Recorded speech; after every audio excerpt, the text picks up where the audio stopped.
the colours, the composition, the sound design, and I'd love to hear you talk through some of the creative process that led to that. I'd love to hear something about the casting of the movie, the legendary Michelle Asney, paired with a first-time actor, and I think a number of non-professionals in the film as well. So I'd love to hear a little about the casting of the film, and then throw this out to the audience to hear what you thought about the film. But it's a very personal film, and I wonder if we could maybe start with saying a little something about how the film came about. Should I just take this out? Sorry, yeah.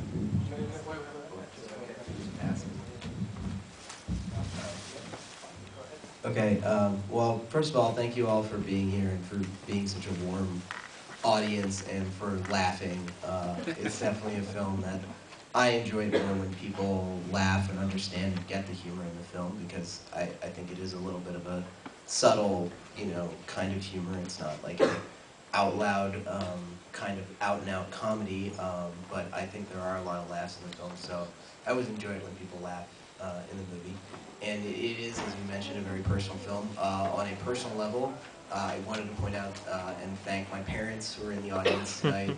They happen to be visiting the UK right now, and also their good friends, the Setties, who are also here, who host me quite frequently.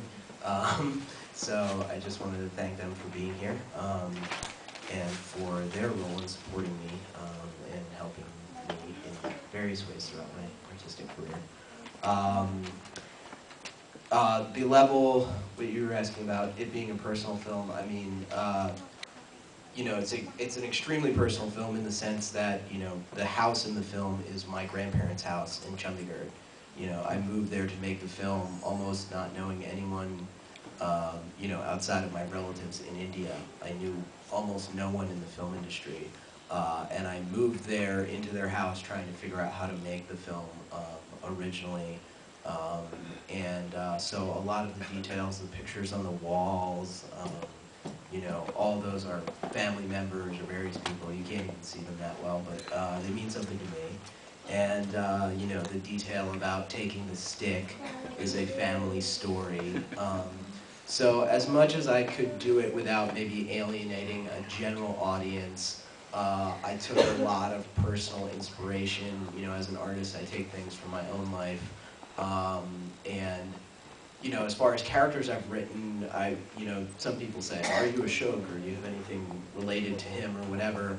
And I feel very different from him, but he probably is one of the few characters that I could really, really relate to, or really, really understood that I've written. He's probably the closest to me, at least demographically, and so it was really enjoyable to, add a lot of personal history and feelings into, especially all the family relations within the film, because a lot of those things are subtle undercurrents that come up through my experience. So.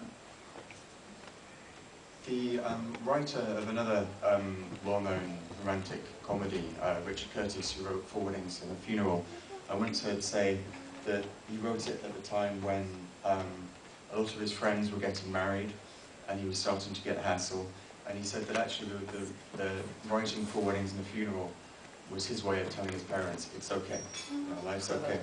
I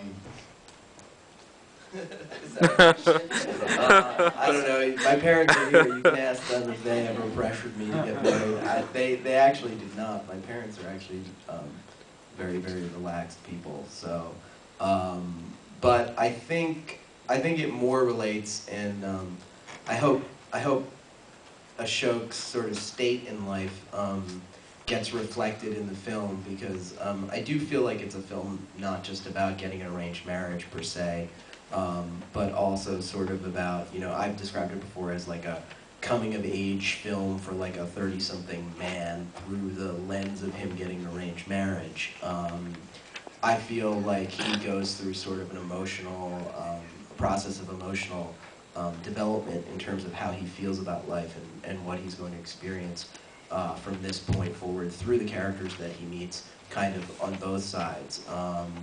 And so, that's sort of the lens through which I see it, was sort of the emotional lens of you know, I mean, this was written about 5 years ago, but you know, it was the time when I had a lot of friends getting married. People were not, my friends were not yet having kids, but were about to. I did want to kind of write something that had, you know, had that as the sort of, you know, backdrop about sort of the dynamics between, you know, single people and married people, and sort of an organized, orderly life versus a disorganized life. And I think we see that reflected in various ways throughout the various characters, not just the show, hopefully. I watched your film 60 times before I had a working title for romantic comedy, but that question was my revenge on all of India for being, I've never been such a source of amusement as on the Indian trains and being asked if I'm married at my age, and left at non-stop at 30 hours on the train from Amritsar to Agrabah. Let me see, could you talk a little bit about the formal process of writing the film? And also, perhaps the thing that struck me most in my enjoyment of the film was the visuals, the colour and the composition. At times, it was like watching a Wong Kar-wai film, the really, really exquisite colours and composition. All right, well, I'll take the Wong Kar-wai compliment. I don't know if we ever achieved anything that like Chris Doyle, Wong Kar-wai's DP achieves, but I do think the film, I love the way the film's shot. I work very closely with my DP, Amol Rathod, on you know, trying to find the look and the colors for the film. I even was in the color correction myself, so down to every frame, I've actually, you know, had a hand in coloring and deciding what colors we wanted.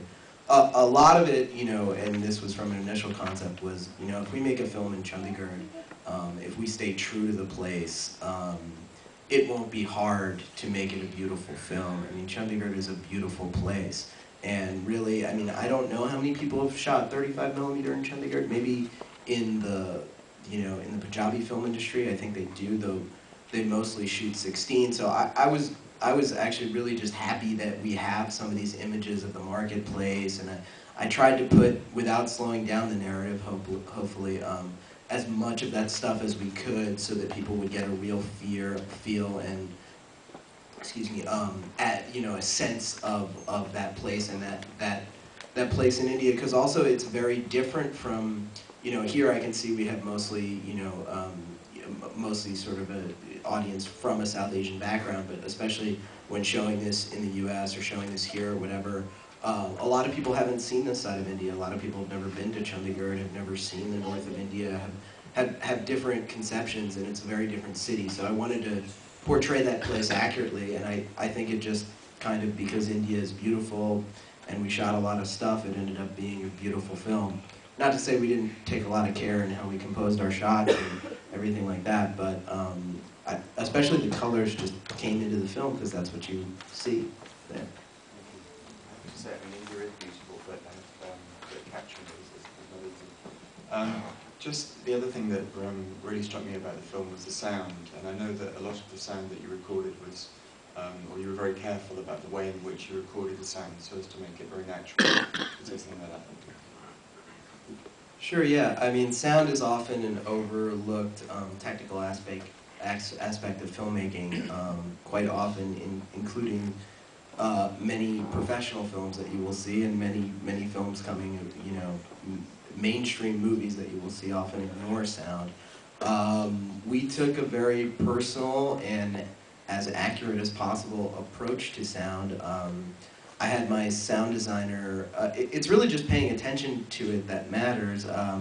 My sound designer went out with a local, you know, a little barely professional piece of equipment that I bought for her, which had 2 microphones on it, and whenever there was a lull in the shooting, because normally you can't afford to have extra people doing extra things, she would just go out and take sounds of the city. And, you know, even one day I took sounds in the marketplace, and we ended up using that track later.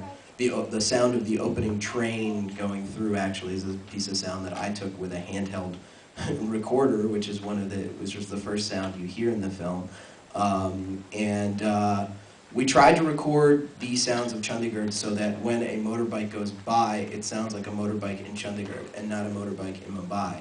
Because we did post-production in Mumbai, and, you know, I don't know how much everyone knows about, post-production of a film, but usually there's just a big library of sounds and you start making stuff sound. So a lot of films sound really similar. You might not notice it